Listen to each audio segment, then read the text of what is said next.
about liars, frauds, thieves, and bullshitters. We are a twice monthly podcast that releases 2 free episodes every month. Wherever you listen to podcasts, you can check those out.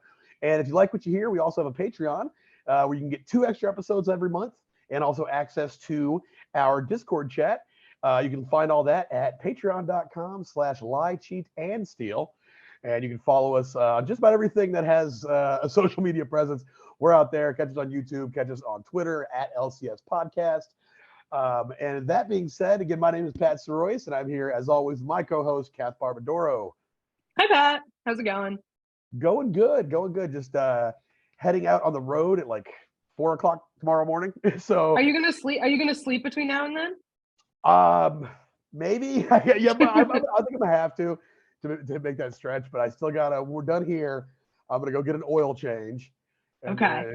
And then I'm just gonna come home, get all my shit together. Probably gonna get like 3 or 4 hours of sleep. And are you just doing the whole drive because you're going to Milwaukee? Yeah, we'll drive. Yeah, Austin to Milwaukee. So like just up 35, right? Yeah, essentially. Yeah, it's just 20. It's a 20-hour drive. I'm probably gonna knock out because I don't have any problem doing long stretches on the road. I can like, as long as I'm behind the wheel of a car, as long as I got energy drinks, I'm in. And so I'm probably gonna try to knock out like 15 hours, maybe 14 hours. And so, I've been off the road for 2 months, which hasn't happened in a long time. Yeah. And damn, it's like when you're in the pace of it, when you're coming and going all the time, and I'll be home for 3 weeks and be back on the road for 3 weeks. Like you get in that headset, that mind space, and like you're like, okay, I can do this. And once you take that break, once you hit the brakes for a little bit, now I'm just like, shit, man, I don't want to go. It's a hard life. I mean, you'll get back in the swing of it because you get to do comedy every night and it's fucking really fun to do. But yeah, road life is not for everyone. It is intense. I took the time back in town. I spent it wisely. I went out and I made contact with the parts of the scene that, people listen to the show for a while know that like anybody that follows comedy, Austin has undergone a facelift in the last couple years. I was just thinking about that because I was thinking about how apparently Joe Rogan owns the Ritz now, the Alamo Drafthouse Ritz, and is putting a club in. And it's just like, I used to do Master Pancake there every weekend, and it just like, I just tweeted about how like it feels too on the nose that like he bought a place where I like came into my own as a performer, and then now it's owned by Joe Rogan. Like, damn, dude, it's weird. Yeah, it was crazy. And like, if you like, for people who are still out grinding, they comedians are pragmatic. You get back out there. Okay, well, I got to go start doing open mics. The Austin comedy scene is still great. Like there are still wonderful. I have nothing bad to say about at least the part of it that I interact with is so great. But it's changed. It's cool, but I was in a position where I was on the road all the time. I didn't need to like interact with anybody. I was like, I'd go on the road. I'd go. You get your stage time, Yeah, we have all. I'd do my little like cool paycheck shows, and then I'd be near Chicago or New York or Seattle, and I could go out and do these fun scene stuff. And it's like I didn't really have to have a presence here. And I got like my girl kind of lit a fire under my ass in the last 2 months. Well, 2 months I was home. She's like, you got to get out there. You got to meet these people. So I started like breaking out of the shell and see. And I feel like I spent it wisely. I got out. I met some people, and it's so funny when you're like old school Austin. When you're not from anywhere else, like that, like it kind of takes people back. I did a show at Aviator Nation where most of the people were like maybe 1 or 2 year Austin transplants, and so they were like, "Oh, where you come from?" I was like, "Well, yeah, I grew up in Killeen, but I've been in Austin for a while." And how long? I was like 11 years, and everyone's like, "Oh shit, old school Austin," and I was like, "Yeah," and it really is like I guess, they're just as scared of us as we are of them. But I got out. I met some great people, and it was fun. But I'm definitely ready to get back out there on the road. Start traveling again because there's just something oddly calming about being on the road. Because like it's something about like my life is a lot less stressful than it used to be at certain points. But like I remember if I had like something I had to take care of in town or a problem I had to deal with. When you're on the road, you can't you can't do it. Leave your problems behind. Yeah. I just have to sit here and formulate on how I'm going to take care of this when I get back at the very least. So yeah, there's this joy of just doing absolutely nothing on the road that I totally like. I find solace in it. I find peace in it. And speaking of finding solace and finding peace in things, I wanted to talk today about a story that was given that we reached out to our listeners the other day. We were just kind of at a loss for topics, and we got a bunch of great stuff. And this one caught my eye because it just rolls a lot of things that I have familiarity with into one, being um, uh, establishment Christianity and and the lifestyle of living adjacent to the military. Okay. Two things I'm Yeah. really familiar with. Super familiar with those things. Big fan of both, from what I understand. Huge yeah, fan of both. Totally love organized establishment religion, and I totally love the military lifestyle. Some people get it twisted. I've never served, I never joined, but both my parents did. My dad did 22 years in, my mom did 20. My entire life up until like my adulthood was just baked into being around the military and just being, understanding like the civilian institutions and all the little things that pop up around it. And there is as we discussed in the Fat Leonard episode, there's a huge industry surrounding the military, because the military, out of the last we checked our fucking budget, it's the most any humans ever spent on anything is what we spend on our military. It's like a country within a country, and it needs all of this infrastructure, and there's all these opportunities for private enterprise. And there's money just flowing, and they're shoving money in the pockets of people who, aren't always educated on how to use that money correctly. And so, that opened up a whole wide industry, and we're going to talk about that today. I'm going to talk about the House of Prayer Christian Church, the HOPCC, and it is an organization that understood that each service member and service members, what's that word? You're where you live with somebody, like you're their house, roommate, dependent. Okay. Yeah. So active duty military and their dependents come with like a little bit of funding behind them. And if you are around a military base, the entire industry is geared towards sapping every last fucking red cent that they can get out of these people. And we'll get into this, but like part of the pawn shop was we had payday loan services. And payday loan services are the most predatory things in the world. And when you add that to a military culture, when you start knowing what people's pay grades are, and you're this rank and you live off base, I know you have this much money coming in. I will approve you for a $7,000 credit line, and these places will get black. I didn't even think about that, but yeah, just like the consistency and sort of like the structure of how people are paid there makes that stuff like so much. It gives people the ability to be so much more shady about that stuff, because it's like, I know how much you make, and I know when you're getting paid. Dude, that's something. Also, like, go up there. I'm just gonna say ladies, but like I know dudes that pimp the system too. But like every like fully functioning adult woman I knew growing up in Killeen had a working knowledge of pay grades and structures and how much you make versus, and they do that shit. And, and like what you get if you get married, what you get if you get divorced, like all that stuff. Yep. It's all very calculated. And if you have less than honorable, intentions, you can make a lot of money. And so we're going to get into that today. And we're going to talk about the HOPCC. I'll be reading pretty extensively from an article on military.com that discusses this whole scam. But essentially, to give you a background, the HOPCC, as its current and former members refer to it, began in 2003 when Rony Denis, Rony Denis is going to be the focal point of this story today. Scammer name, Rony Denis. Also, and it's also, both of them aren't spelled like traditionally the right way. It's RONYDENIS. Man, come on, dude. I guess that's like French. It's like Rony Denis or something. Perhaps. He's Rony Denis to me. Yeah. I will say Rony Denis doesn't look very French. Well, French Canadian, perhaps. He's maybe one of the established French Canadian types that we've discussed. He is Rony Denis is from all the pictures is a Black American man. Okay. And so I don't know if he has maybe Haitian ancestry, but he just seems like kind of he's Rony Denis. Yeah, he's Rony Denis, run-of-the-mill dude who joins the army.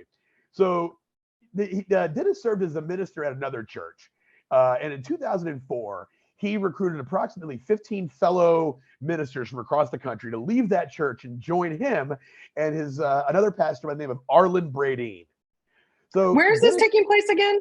This takes place all over. It started in Hinesville, Georgia, but there was recently some raids by the FBI, and they hit all of their like nerve centers, and they're all military towns. You have so it's like just basically anywhere where there's a big military base. Yep. Is where these guys are operating. My hometown of Killeen, Texas was apparently a big operating space for them because Killeen, Texas is next to Fort Hood. Fort Hood is the largest, by population, the largest American military base in the world. It's got like 70,000 troops or something to that effect. Wow. I didn't know it was the largest in the world. That's amazing. But yeah. My understanding is like Killeen functionally exists to serve Fort Hood. That's exactly it. Yeah. That's why, in the pawn shops, it was all like, like knowing people's pay grades, knowing when people got paid. There's furniture stores in Killeen where like I applied to be a salesman at a couple of these like electronic places, like furniture electronic kind of places. And straight up in the interview, he's like, we don't sell furniture. We sell a $5,000 line of credit. That's what we sell. It's like, so you sell that and then we'll figure everything else out afterwards. So Denis founded this church in 2004 in Hinesville, Georgia. And soon after, Bradeen said, now Bradeen and Denis, they initially they set up like a nerve system essentially with all these different churches that kind of acted as they're supposed to be independent headquarters, but it was found out very quickly that Rony Denis intended to run all of these. He actually set up an intercom system, kind of like essentially like a two-way radio system where he listened to everything that was going on and he barked commands. And this guy is kind of like a little David Miscavige. Like that's the energy I get. So yeah, he basically we'll get into it right here. So Rony Denis and his House of Prayer Church were known to the military community long before they were raided last month by the FBI. This happened in 2022. Okay. So for years, soldiers had shared accounts on message boards of crossing the church's path. They told alarming stories of church members showing up in barracks unannounced or encouraging troops to get into vans that roam bases. So in preparation for this, I reached out to our military correspondent, comedian Shannon Mugridge. And I was like, hey, man, you got anything on this? And he texted back in all caps. He goes, I've dealt with those motherfuckers directly. Oh, shit. Yeah. So this is what happened to Shannon. This is back in like early 2000s, a couple years after they started. He was stationed at some naval base in the Midwest. Okay. And he was hanging out one day and these guys pulled up. They're like, hey, we're doing this little thing. It's like a church religious thing, but we're going to be doing an all-day softball tournament. And you come on out, you can play softball. That's how they get you. A fun game. Yeah, fun game. That's how they get you. That's exactly what Shannon was like. I mean, fuck, man, I hadn't played softball in a long time. I just got in the military, want to meet some people. So, Make some friends. Yeah, so why not? He goes out, and apparently they were supposed to take a bus over the state lines to Indiana. They all hopped in this van. And the deal was you go out there, you play baseball all day, play softball all day. We'll feed you. We got a place for you to crash. In the morning, because it's Saturday. In the morning, we want you to attend our church service. You don't even have to like worship. It's like a timeshare, but church. Exactly. Yeah. You play in this game, but then we're holding you and making you go to church with us the next day. It's like when you go have a sleepover at a religious kid's house in like elementary school. Like, I get to hang out with Allison, but then we have to go to fucking church tomorrow. Yeah. And her family goes to long church. I actually always thought that was kind of cool when I was a kid because like we didn't really go to church that much, and we weren't like my parents were both raised Catholic, but we didn't go to Catholic church.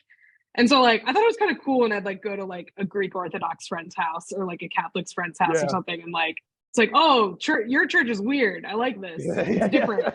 I wouldn't like it if I had to go every week, but like this is fun. I like it.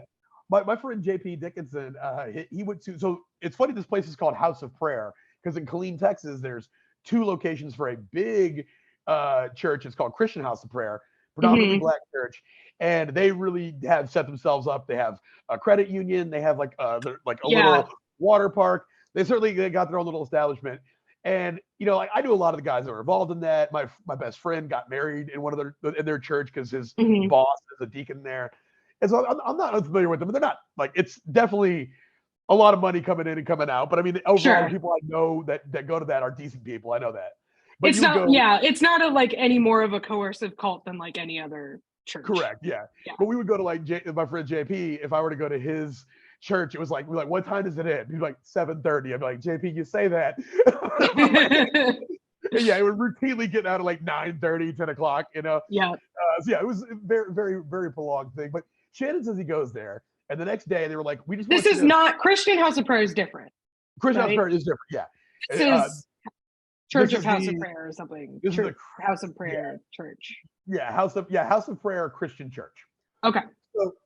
So Shannon goes to one of their functions. They said the next day you just got to wake up and like kind of like talk to our congregation about what happened. They said thank the congregation. And so Shannon was like, all right, I'll do that. Well, the van ride out there, they start singing like interactive Christian songs. Oh, yeah. Like, yeah. And he said it got to the point where they'd be like, what's your name? Billy? Well, Billy's got that joy in his heart. Hey, Billy. Yes. Oh my God.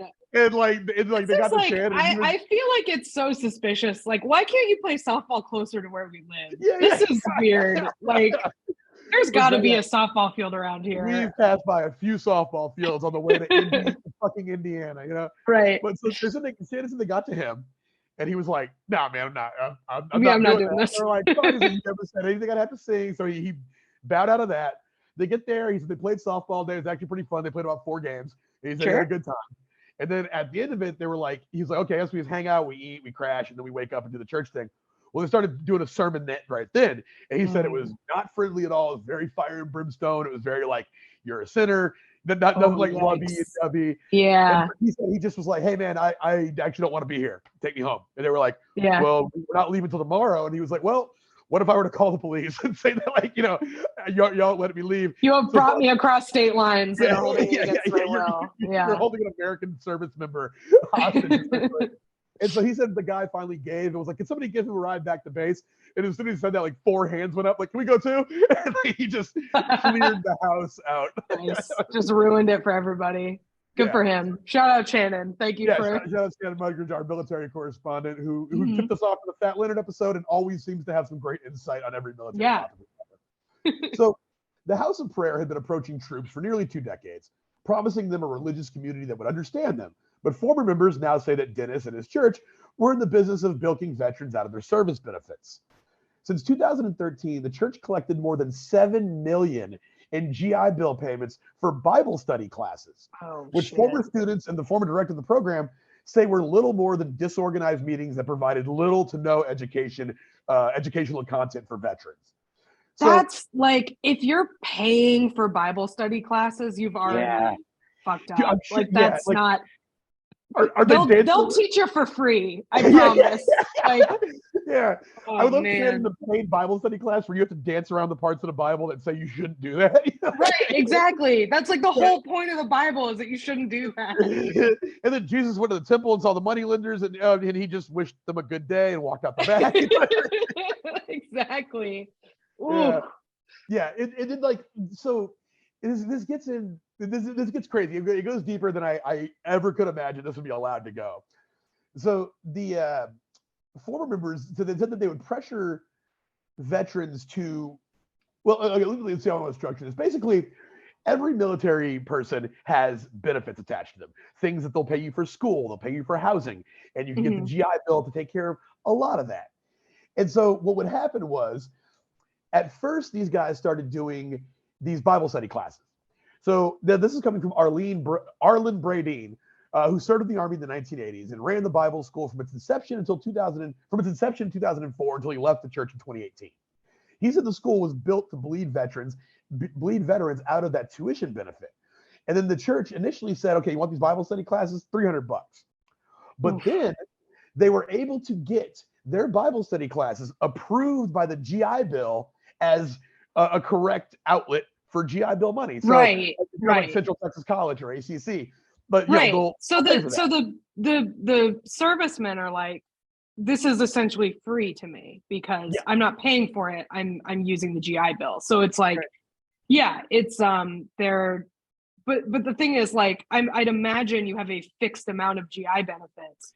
So if you're using it so if you're using it on Bible study, then you can't go get your associate's degree or something. And like, that's really fucked up. It's really fucked up.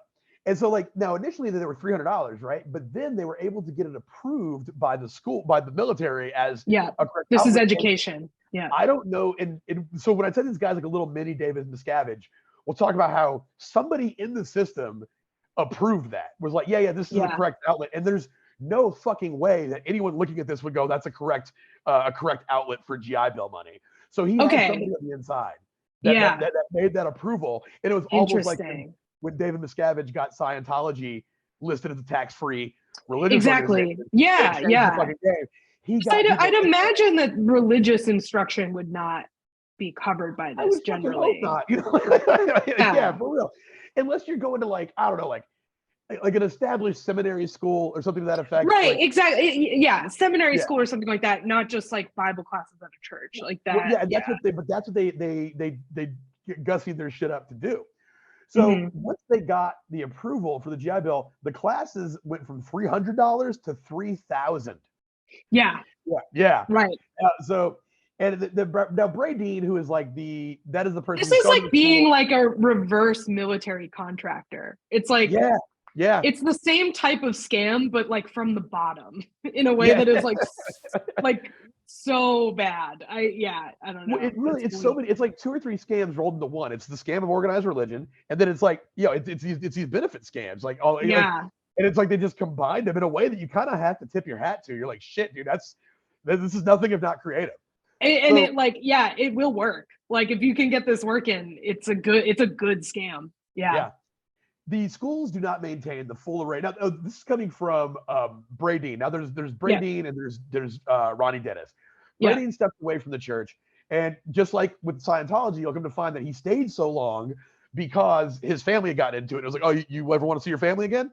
You leave, now you're going to be excommunicated. And they did all that shit that Scientology does. They did that.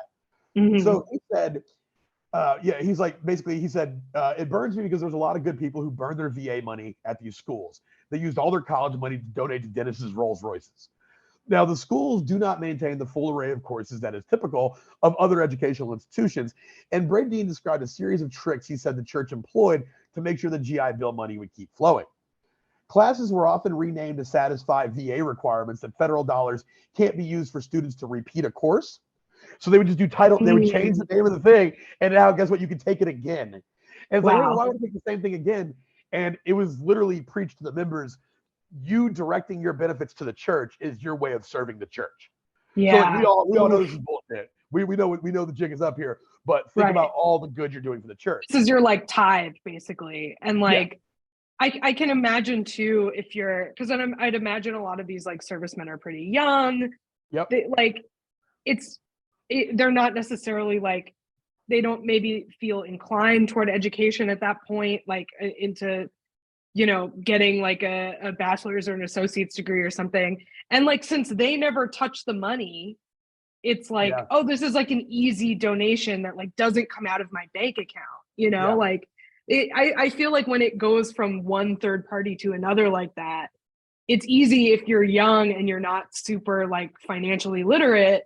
You don't even really feel like that's your money. You know what I mean? Like it's just a free thing that you can do that then Rony Denis tells you you're a good boy and you're like happy, you're going to heaven. So dude, he would essentially he would say, this was like their way of tithing. And he said, so Brady said we wanted them in there full time. So we would rename classes so they could retake classes. To impress VA inspectors who would occasionally visit, the students would often be tasked with dressing up the building, and they would be told to bring in desks and books from their home to go ahead and place it in there and make it look like a functional classroom. This reminds me of like when child actors, like there's like all these rules about schooling on set for like child actors where you have to like meet certain requirements in order to have like kids working on your set and stuff. And a lot of it is just like absolute bullshit. And when they know someone's coming to check, they like pretend that they're teaching the kids. Yeah. Very good. And what better like industry to like, oh, we got to fake a classroom. Give me 5 minutes. Right. Get our set designer on this. Yeah. It looks like Dead Poet Society. Just like, I remember I was in a theater arts class in high school. And our teacher, lovely lady, who was like, just a really cool teacher. We all loved her, Miss Roller.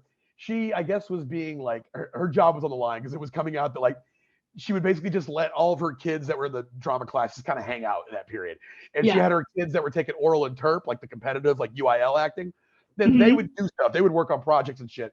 But if you were just in the class, she was like a large woman. She got around on a little scooter. She'd be at her desk talking to like her little oral and terp kids, and you could just hang out and do whatever the hell you wanted. Yeah. And word had gotten out.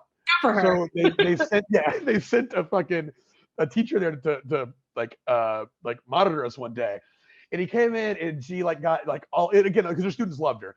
So they all got together and like they put all the desks in a circle and they had the lights down low. They did like all those little like warm-up games at like theater. Yeah, all the zip zap zop shit. Yeah, all the zip zap zops and like the clapping. We're all gonna get louder. It goes in a circle and all this stuff. But it was like the dude walked out halfway through, and then the next day, fucking poor Miss Roller was in tears. She's like, they said it looked staged. And I was like in my head, I was like, it was though. It was staged.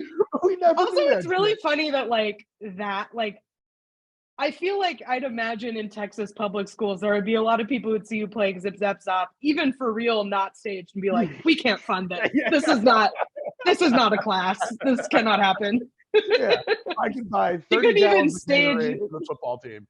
Right, exactly. Yeah. Right. Dude, what do we need this theater department for? It's just making all our kids queer. We can't have it. Friend of the show, Jake Rowe, he went to a high school in Plano that I guess is like the Pentatonics graduated from this school. It has like a high caliber like theater arts program. And he said it was just funny. It's the only school in the Dallas Fort Worth like Metroplex where like the theater budget was higher than the football budget. Like and as a result, they cranked out like Grammy Award winning fucking people. And he was like and Jake Rowe. So and they gave us Jake Rowe. So, oh man.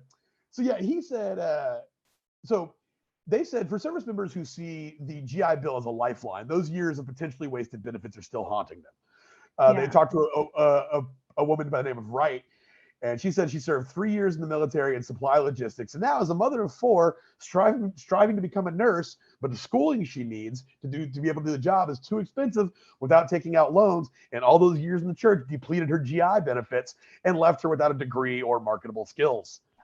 That sucks. She said, I'm still trying to get established and it doesn't feel great. I got 2 kids in high school and I should be further along and I could really use the GI Bill right now. She said she got out of the church roughly 6 years ago. And when she started, she was pressured to attend the Bible school and to use her GI benefit. So, but on top of just all that though, they were able to keep people in the church using the same tactics that churches and cults use all the time. Like, for example, there was a guy, there was the Bradeen himself, the dude who walked away. He said one thing that kept him around was the organization's hold on his wife. While Bradeen slowly broke away, she was fully committed and wouldn't leave. He described a series of events in which church leaders would force his wife to confess to sins that she never committed, which is a common method of manipulation. And then they have those things on file, and now it's the leverage, which is the same thing. It's so funny because, like, I mean, I'm just guessing here, but I'd imagine this is a Protestant church. Like, it's not a Catholic. It's definitely kind of one of the big things about that is that you don't do confession. That's like one of the main. But they're like, no, we got to bring this back because like this is really helpful to keep people here. It's like we're bringing back not only Catholic confession but false confession. We're bringing back like full on like Maoist struggle sessions. Is what we're doing. That's very funny to me. You don't stay at church for 2,000 years without figuring out a few things. It's a good system. Yeah, that priest knows all my secrets. I can't leave. So like the now also so you have the when he said finally the one night when it was he decided he was going to leave and the church was like told his wife like, well, if he leaves you can't be associated with him. So he came home. He said his whole family had put all this shit out the front door of the house and he became home. Whoa, holy shit. Yeah. That's intense. Now they've after in the wake of these raids, they've put a lot of the school and a lot of like the business fronts of this church. They put them on those do not access lists, and that was like what I said when I was in the pawn shop. Our consumer finance branch, the payday loan branch, eventually got put on that list for Fort Hood. All like I think all but one of the payday loan companies did, and that shit it was a big deal because they made their money bilking young ass soldiers. So what would that mean? It would mean like the military wouldn't direct payments to them or something? Yeah, you couldn't go there, and if you were found to have gone there, you would undergo like military discipline. Like it would be like, hey, Oh, okay. So it was for like the people in the military were barred from using that service. Yeah, because the military, when you're in, they own you, and there would be things where like certain So bars, it wasn't even just like you couldn't use your money on this. It would be like you literally can't go here or you will be in trouble. Yeah, you'll be in trouble with the army. Yeah. They used to have things on certain bars where it was like, this bar has too many DUIs. People are leaving here getting DUIs. You can't go. Whoa, interesting. And then it was not uncommon in Killeen to be sitting at that bar drinking one night, and you'd see two military police come in with like, somebody's staff sergeant, and they would just go in and do a head count, make sure none of their guys are in there. Yeah. Then, there's a couple times. Yeah, there's a couple times where they would go, and somebody who's like just individually is in trouble, and they're not allowed to be in a bar, and they would just go do sweeps for all the guys that are on that list, and it's like, you get out of here, you can't be in any alcohol establishment, that. So it wasn't uncommon to be having a drink at like at a fucking this place like Wet Willie's in Killeen, and he's having a drink at Wet Willie's, and there's a group of GIs next to you, and next thing you know, their fucking commanding officer comes in, one of them tries to dip into the bathroom real quick, and we just drag them out. That's so interesting because like that really makes the whole like this town exists to serve the military base take on a new dimension, that like the military base can effectively shut down your business. Like not in terms of like, oh well, if servicemen don't like it, you'll go out of business, but like literally the military can say no one can come here anymore, and then you can't run a business. Like, wow, that's fascinating. I mean, granted, I'm impressed that they did it for a payday loan place. Like, that's actually one of the few times I will say you got to hand it to the U.S. military, because that was good. But that's wild. So they did it for this church too. They did it for this church and all of the business fronts of the church. And because now it doesn't just stop, because like I said, there's tons of benefits to being a soldier. You get all sorts of money, and essentially, if you put on the right goggles, a room full of GIs is just a room full of people with fucking dollar amounts over their head. And it's that's like, so sad, because like it's so fucked up, because it's like you have all of these benefits attached, but also like other people get them. Like they won't. Like you're not getting paid that great, and also you're like not going to be well taken care of after you're out of the military, but all of these other people see you as this cash cow. That's so bleak. It's like, and it goes, and it does wane from like, it's not just businesses, it's like there's people that, like I said, there's women, or just, I would say women, but there's people who live around there who know, like, if I fuck this person right now, they'll probably propose to me, and then they'll go to Iraq. And then No, I know what you mean. It's not because of, you're not saying it because like women are schemers. You're saying it because like most people in the military are men, mostly straight, and like it works. A whole other squad, because obviously there's like the military wife who is like an archetypal character, but there's like a military husband dude, and like I knew a couple of those That's guys. A guy too. Yeah, and they just do drugs and they fucking party. They don't give a shit. They're just living, and it's they got it figured out, man. But another thing that the military gives you money for is housing. Not just housing while you, like, if you live off base, you get, it's called COLA, quality of life or adjustment, and they give you money to live off base. But they also give you that. Can you choose that, or do you have to sort of earn it through rank to live off base? That I'm a little unfamiliar. I believe there's certain ranks where they want you living in the barracks, just because they're like, you're young and stupid, and we'd rather have you here. But once you start to hit like E4 and above, like, I think it actually helps them. Like, no, you get off base, you go take care of yourself. Here's we don't have to pay for you. Yeah. And they have, but also you get the GI Bill to buy a house. You can use your GI Bill to buy a home. Soldiers get crazy competitive interest rates. And again, it's, if you are a house, a house seller, if you're just renting houses, and let's say your leaseholder is a soldier, and that soldier gets deployed, the military will buy their lease out. So it's like, interesting. I remember a couple times when I was younger, we were looking for places to live, and we ended up me and my boy Brian, but we went to go hit up people like, hey, we're looking at your place, and we'd get there and they'd realize we weren't soldiers, and they'd be like, fuck, man, I really don't want to do this. I thought you guys were two GIs, and we were like, nope, just local drums. Wow. There was like a safety net in running GIs, and a couple of them were like, no, we're good, actually, you guys can leave. That happened more than a couple of times. But So if all these people can get these fucking, this money to buy houses, well, the church's schemes to rake in money from the military and community service benefits went beyond just the GI Bill, according to former members.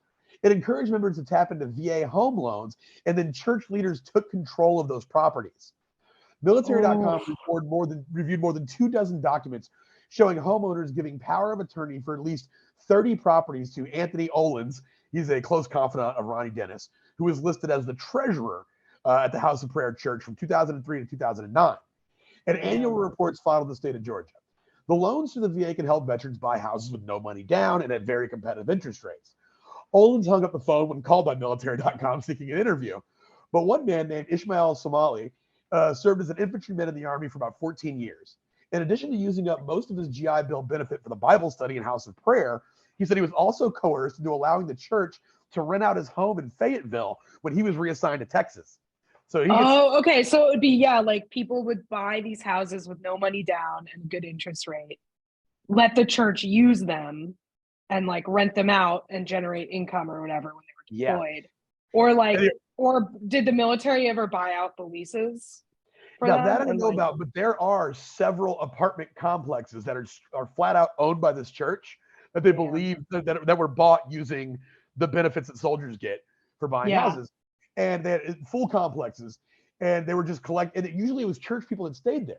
So it was all the money was just circling back in. It was like, hey, you guys need a place to stay in our apartment complex. Is it free? It is very Scientology-like. Yeah. Everything has a bill attached, and it all is going back into the coffers. Yeah. It said the full scope of the church's real estate empire is unclear because its leaders use multiple names for the organization's properties. But Frederick Irwin, who was the chairman of the church until he left in 2006, said that Denis's focus was making as much money from veterans and troops as possible. This guy said, he goes, I was disgusted at the priority he was placing at buying up houses. He was manipulating people. It wasn't what I signed up for. Irwin said the real estate holdings were the subject of a decade-long investigation by federal authorities. The U.S. Attorney's Office in Savannah appears to have filed a lawsuit in April 2007 against the church members and 17 others. And basically they were like subpoenaing their record system. And the nature of the lawsuit and any allegations or charges by the U.S. Attorney's Office were not listed in the records available to the public. And the case was terminated in January 2017.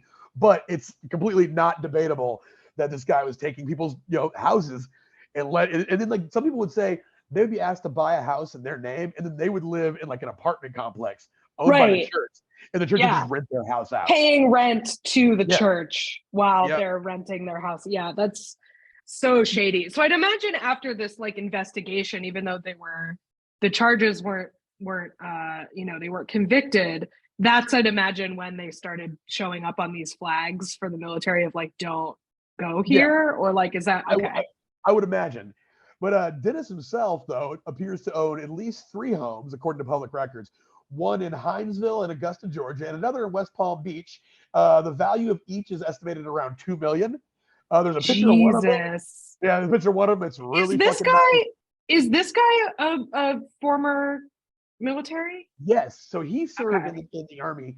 And I'm going to get into him in a little bit. There's not a lot of information on him individually, but that he does definitely, again, when I said there's cult leader mentality. He started this church and he focused on veterans. And he was like, okay, I'm going to make veterans the centerpiece of my flock. And it's funny, I just started rewatching Righteous Gemstones. And it's just funny how it really is. It's a dollar amount associated with these large groups. And so he was, I'm going to bring these guys in. And he would do like these sermons that seemed like to like try to appeal to the warrior class mindset a little bit. Yeah, well, I was thinking like, I mean, veterans are so, and like, there are certainly people who have extremely positive experiences in the military and like feel very much that the military has like really taken care of them and really changed their life. But it's also a thing that like is very traumatizing to a lot of people and like leaves a lot of people very emotionally vulnerable and also like exposes them to this like extremely hierarchical system that I just feel like it would make them absolutely right for a cult leader. Yeah. I that's what I was thinking when I was reading this. I was like, man, if you're gonna start a cult somewhere, like what's funny is this is actually historically the Jonestown cult. The Jonestown cult was Jim Jones took over an existing cult. Like that was like their first big membership rush. Was he became friends with another cult leader? That cult leader died, and he was like, "No, guess what? He lives in my body now, and we're all gonna." And he told me that all y'all need to come over here. And the guy's wife was like, "No, he didn't say that." And he was like, "Shut up, bitch!" And just like got everybody onto his side. That's like a very like almost like a textbook cult move. And it's like you go to the military, which again, like you said, a lot of people are very thankful of their time in the military.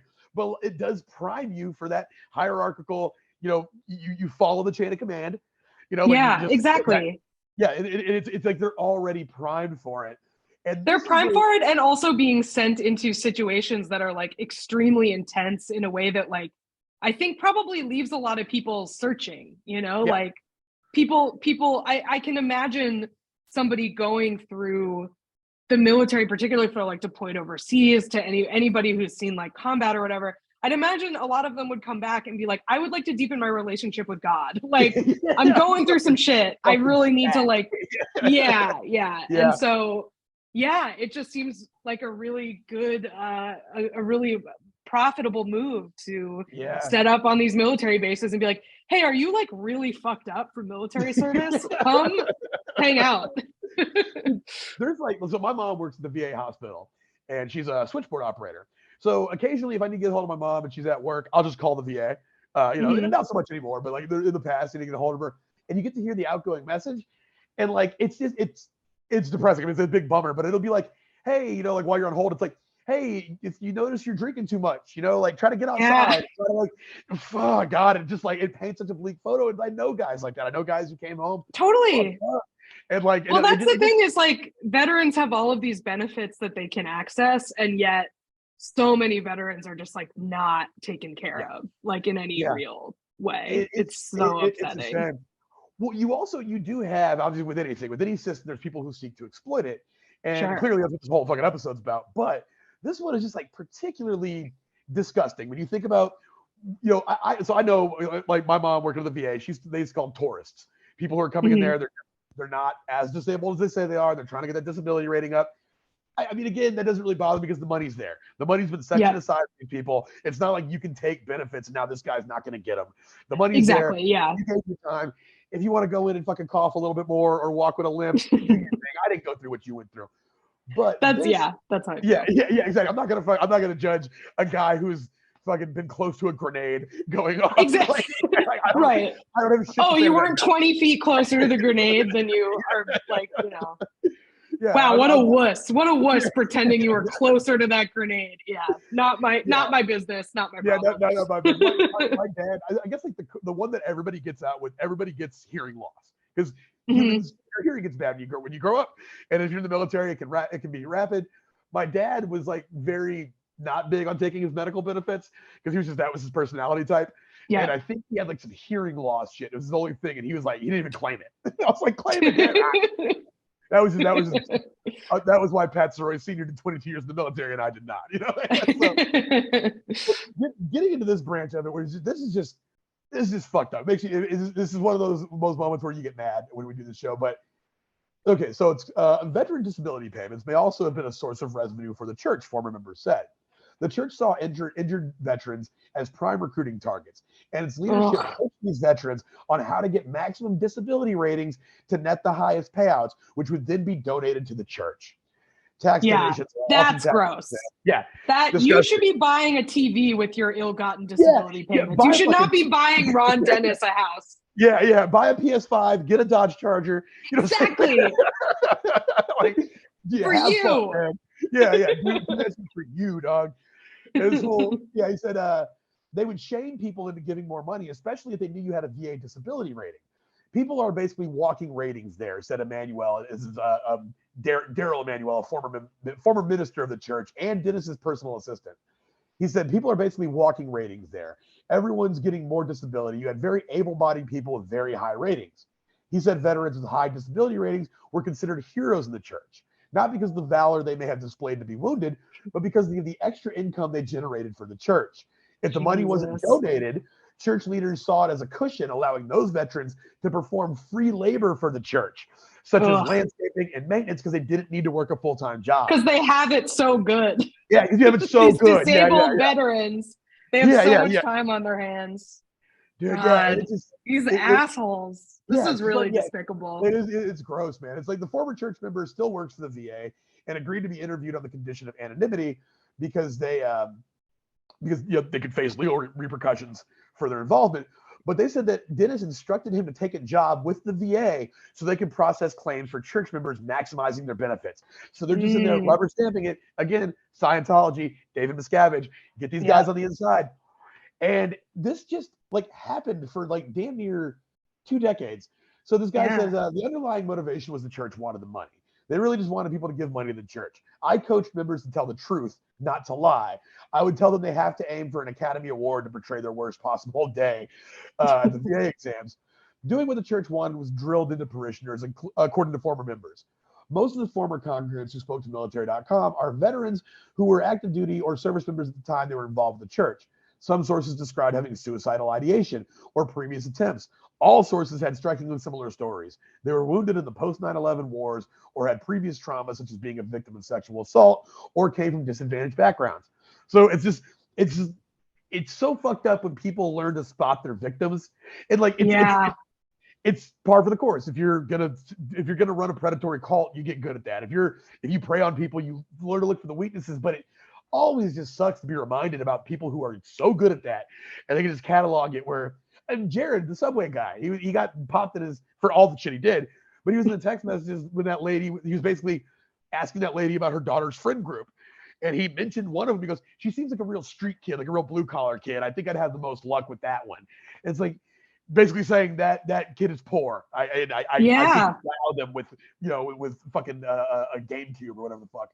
Right. No, it's like anytime it's so distressing. And like when somebody has a story like that where like it just seems like everything has been against them in their life. And it's like, that's because like adversity begets more adversity, and like problems beget more problems in that way. Like, if you are like that, if you're a child predator, you look for children with unstable home lives. Like you look like any kind of if you're a cult, you're looking for people who have these sort of emotional problems because they're easier to manipulate. And then they have the additional problem of being manipulated by a cult or like being molested by a predator. Like it accrues over time. And it's like, I don't know. I think about this a lot because like, so one of my brother's sports coaches in like middle school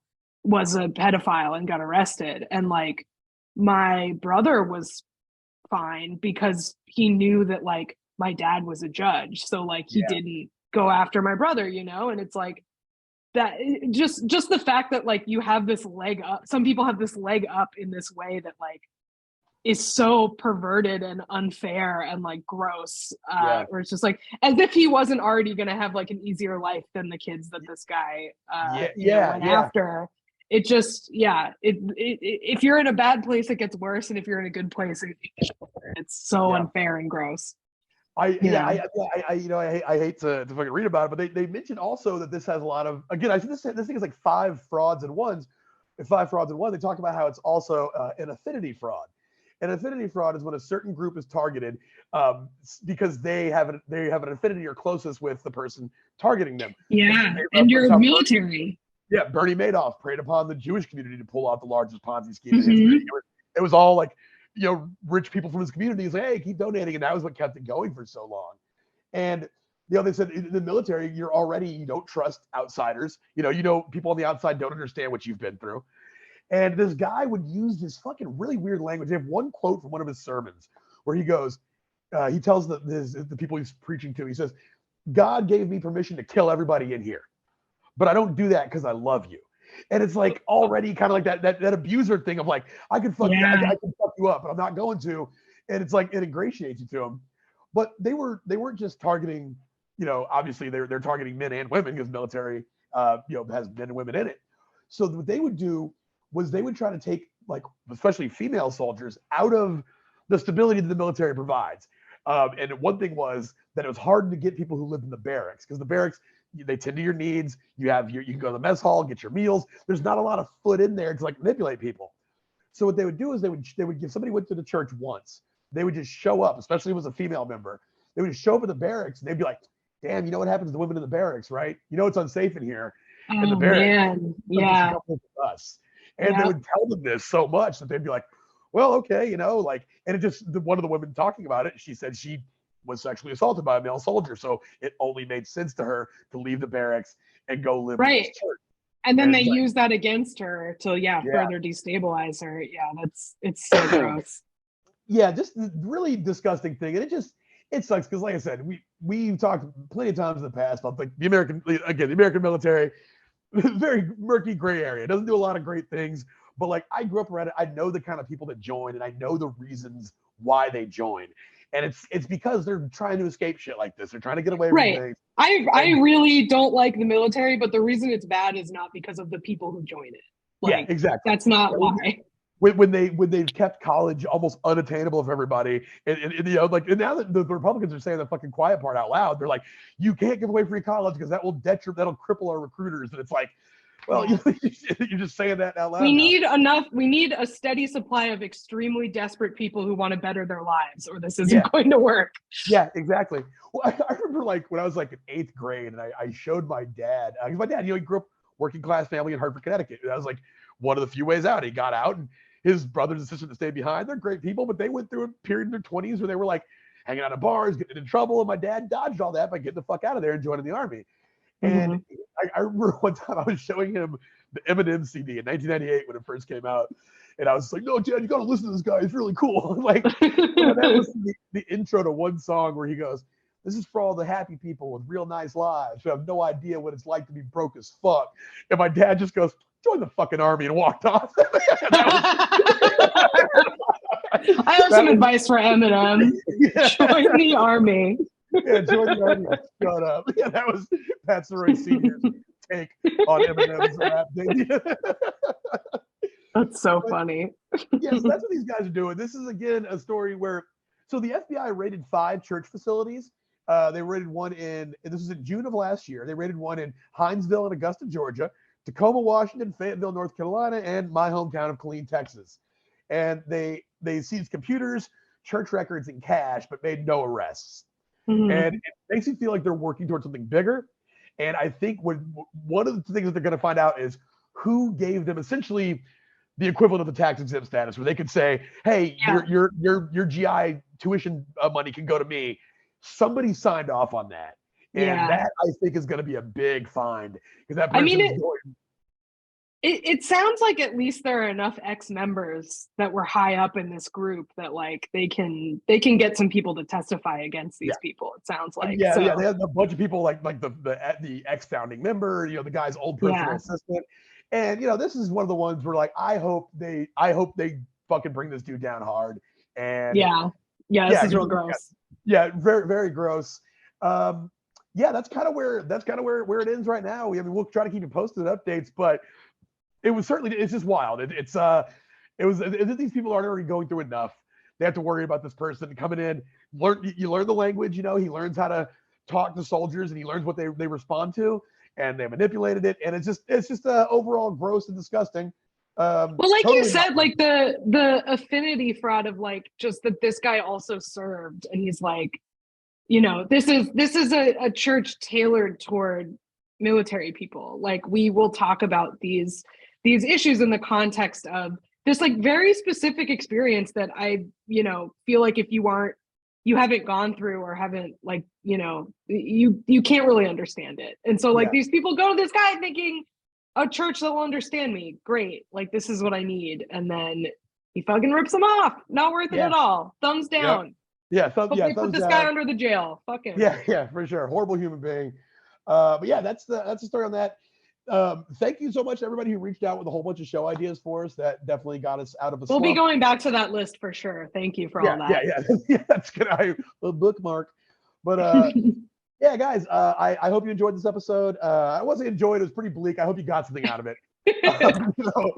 And just be on the lookout for things like this. And if you have family members who are in the service, or just seem like they're falling in the pool of an organization like this, reach out to them and just be that voice that's not those guys. You know, like, be somebody else to talk to, be an ear for them, man. I know so many dudes that get back from the military, and it's just like they just, it can give some real bleak and real dark places, and it just needs somebody to reach out to them. So if you got somebody like that in your life, and you've been thinking about reaching out, do it, and do it before some fucking asshole like this does it.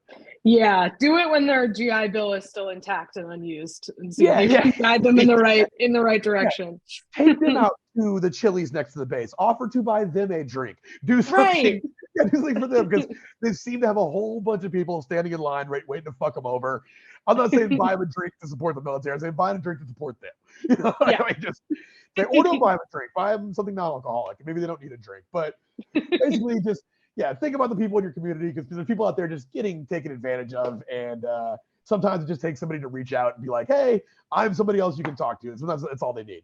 So that being said, we always did discuss in the show whether the scam was worth it. This, not worth it. There's no resounding not worth it, yes. Yeah, resounding not worth it. If you guys liked what you saw today, we do have a Patreon that you can go and check out 2 more episodes every month. We do 2 for free. And we have 2 on the paid channel. It's patreon.com/lie-cheat-and-steal. I'm on Twitter as @PZTX, PEZYTX. Same on Instagram. I'll be posting my show dates. It's a little last minute, but I'm going to be up in Wisconsin, all the way up into the Dakotas, into Colorado, New Mexico, back up into Minneapolis. It's going to be a really fun run. So look up those dates, and I hope to see you out there. Kath, you got anything for us? Yeah, if you're in Austin, I'm going to be at the Velveeta Room at the end of March, March 24th and 25th. It's going to be really fun. I'm also doing a Master Pancake on the 22nd. And I'm Kath Barbadoro on social media. I have another podcast called What a Time to Be Alive. It comes out every week. You can check that out. And I think that's all. Thanks for listening, everybody. Yeah, guys, thanks for tuning in. I hope you enjoyed it. Have fun out there. Be safe, be smart, but above all, don't get caught. Don't get caught. See you next time.